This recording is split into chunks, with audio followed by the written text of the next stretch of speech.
Bismillahirrahmanirrahim. Assalamualaikum warahmatullahi wabarakatuh. Alhamdulillah, salatu wassalamu ala rasulillah wa ala alihi wa ashabihi wa mawalah, la hawla wa la quwwata illa billah. Bersyukur kita kepada Allah subhanahu wa ta'ala dengan mengucapkan alhamdulillahi rabbil alamin.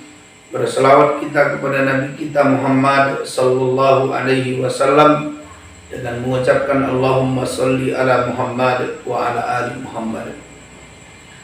Para pemirsa yang dimuliakan oleh Allah subhanahu wa ta'ala, kita tahu bahwa hari ini kita sedang berada di madrasah Ramadan. Jadi bulan Ramadan itu adalah madrasah yang mana di dalamnya kita akan dididik menjadi pribadi yang luar biasa. Didikan itu dimulai dari ketika kita berpuasa dengan ikhlas, karena memang orang-orang yang ikhlas dengan puasanya adalah orang-orang yang sangat dicintai oleh Allah subhanahu wa ta'ala. Kita bisa saja makan di rumah, orang lain tidak tahu, tapi kita tahan rasa lapar dan haus ini sampai kemudian berbuka puasa. Kenapa? Karena kita yakin Allah yang mengawasi kita, walaupun orang lain tidak mampu menilai puasa kita. Tapi tidak kalah penting daripada itu, bahwa bulan suci Ramadan ini adalah tempat pendidikan. Apa itu pendidikan? Melahirkan akhlak yang luhur, akhlak yang mulia. Akhlak yang lahir itulah yang biasanya berat memberi, kemudian mudah memberi. Sifat kikir dididik menjadi sifat dermawan. Afdhalu sadaqah fi syahri Ramadan. Seutama-utama sedekah adalah bulan suci Ramadan. Para pemirsa yang dimuliakan oleh Allah subhanahu wa ta'ala, ketika kita berada di bulan suci Ramadan yang penuh dengan keberkahan ini, kita benar-benar dididik menjadi orang yang bertakwa. Dan ciri orang yang bertakwa itu, wa mimma razaqnahum yunfiqun, dan sebahagian dari apa yang kami rezekikan kepada mereka, kata Allah, kemudian mereka menginfakkannya. Banyak hari ini orang-orang yang sulit memberi. Banyak hari ini orang-orang yang kalau tidak ada keuntungan dia sulit berbagi. Kita lihat ketika kita masuk bulan puasa, kita menahan rasa lapar dari mulai pagi, subuh, sampai terbenamnya matahari. Makanan ada di rumah kita, minuman ada di rumah kita, dan makanan dan minuman itu halal, tapi tak boleh kita makan. Kita merasakan rasa lapar yang dirasakan oleh orang-orang miskin di sekitar kita. Kita merasakan rasa haus yang dialami oleh orang-orang susah di sekitar kita. Maka ketika puncaknya kita bisa berbuka, saat itu sebenarnya kita dididik untuk sadar bahwa kita hanya merasakan rasa lapar dan haus itu dari mulai terbitnya fajar sampai terbenamnya matahari. Ada orang di luar sana makan pun tidak. Ada orang di luar sana dia lapar berbulan-bulan, bertahun-tahun. Maka muncul sifat peduli pada kita, karena Ramadan mendidik kita bahwa kita harus menjadi hamba yang bersyukur. La'allakum tashkurun, menjadi seorang yang bersyukur di hadapan Allah subhanahu wa ta'ala. Kita sadar bahwa hidup ini sebentar, sehingga Al-Quran sering berbicara tentang manfaat hidup. Bagaimana orang yang punya harta dia sedekahkan hartanya. Bagaimana orang yang punya tenaga dia sumbangkan tenaganya. Bagaimana orang yang punya pikiran dia gunakan pikirannya. Kenapa? Karena hidup di dunia ini sebentar saja.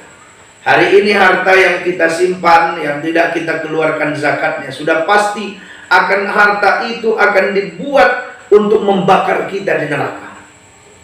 Kalau hari ini kita punya uang tidak kita keluarkan zakatnya, sementara kita berada di bulan suci Ramadan. Ramadan itu mendidik orang bertakwa. Orang bertakwa itu harus bisa mendirikan sholat, membayar zakat, bersedekah, puasa di bulan Ramadan, menunaikan haji. Maka dialah disebut dengan orang yang bertakwa, yang sudah menjalankan semua kewajiban fardunya kepada Allah subhanahu wa ta'ala.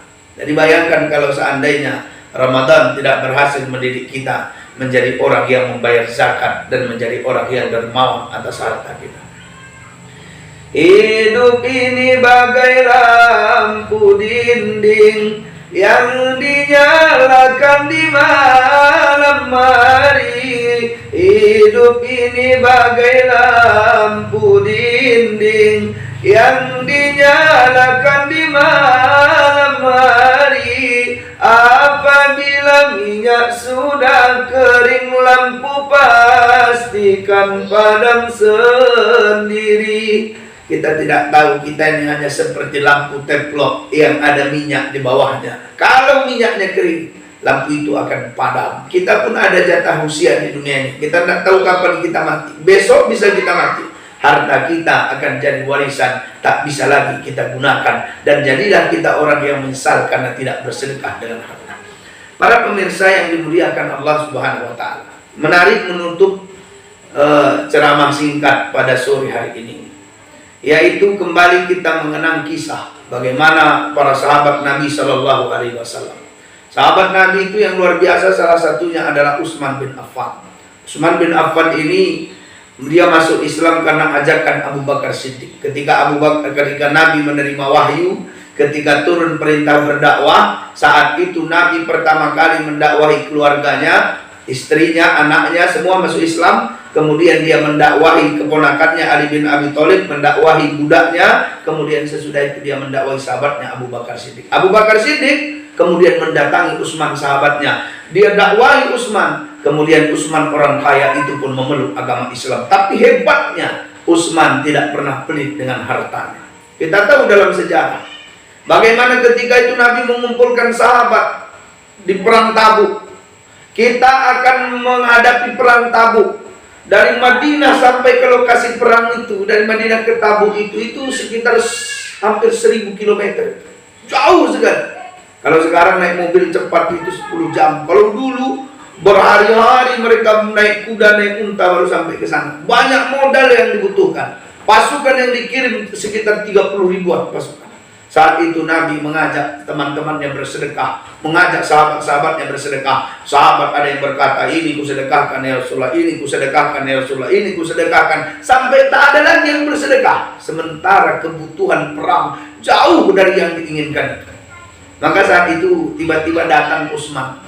Utsman bin Affan bilang, ya Rasulullah, ya aku akan bersedekah 100 ekor kuda.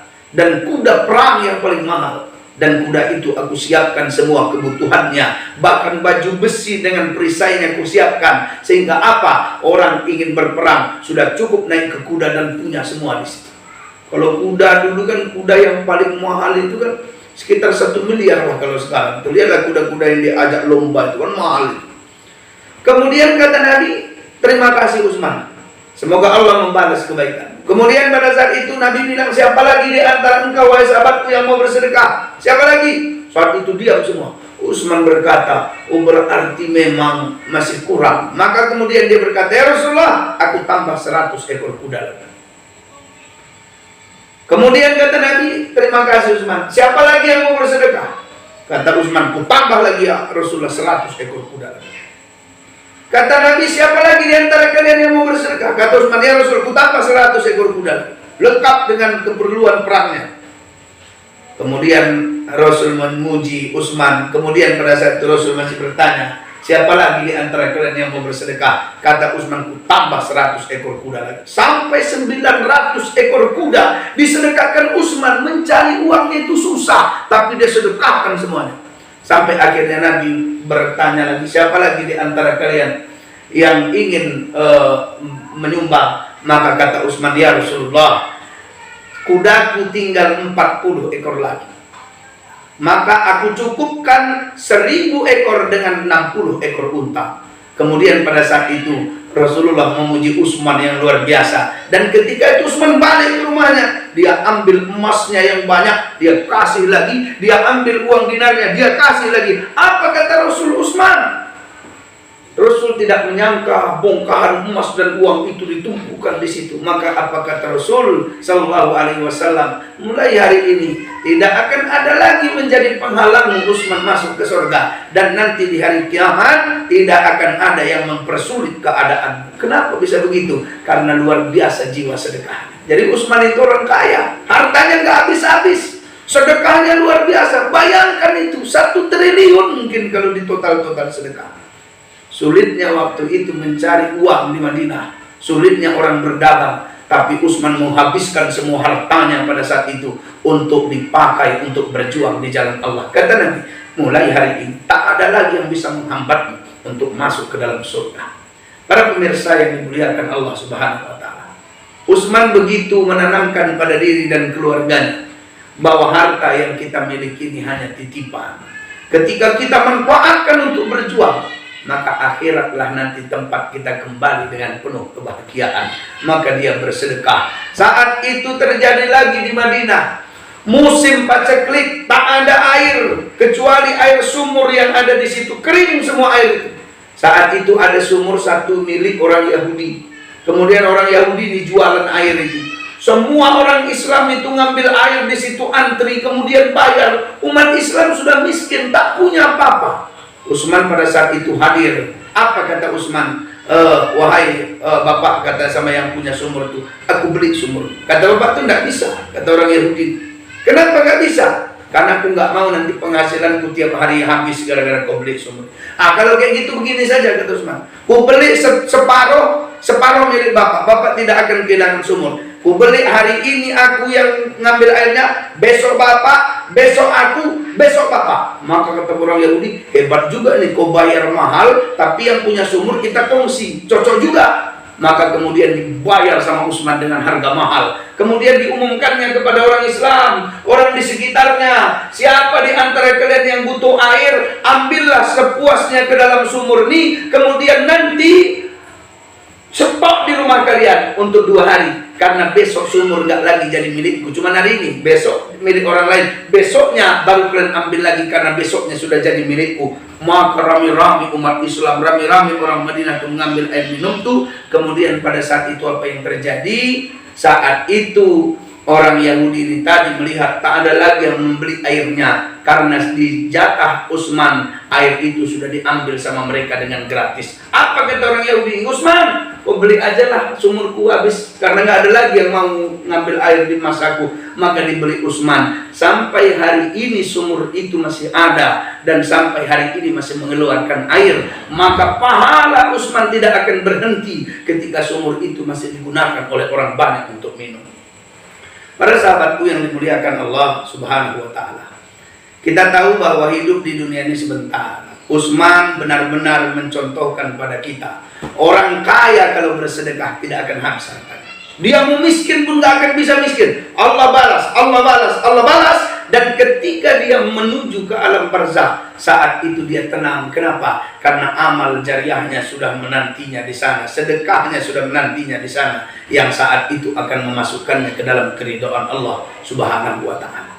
Tahukah kita salah satu hal kenapa Nabi Ibrahim alaihissalam disebutkan Allah wattakhadallahu Ibrahim khalila, kujadikan Ibrahim sebagai kesayanganku. Kenapa? Karena Ibrahim itu suka berbagi, suka bersedekah. Ramadan hari ini mendidik kita, maka balasan sedekah adalah surga. Di dunia ketenangan akan ada pada orang yang bersedekah. Di dunia ini kepuasan akan ada pada orang yang bersedekah. Di dunia ini dia akan terhindar dari musibah karena sedekahnya. Dan di dunia ini dia akan mendapatkan kehormatan karena sedekah. Tapi di akhirat dia akan mendapatkan keridhaan Allah karena sedekahnya.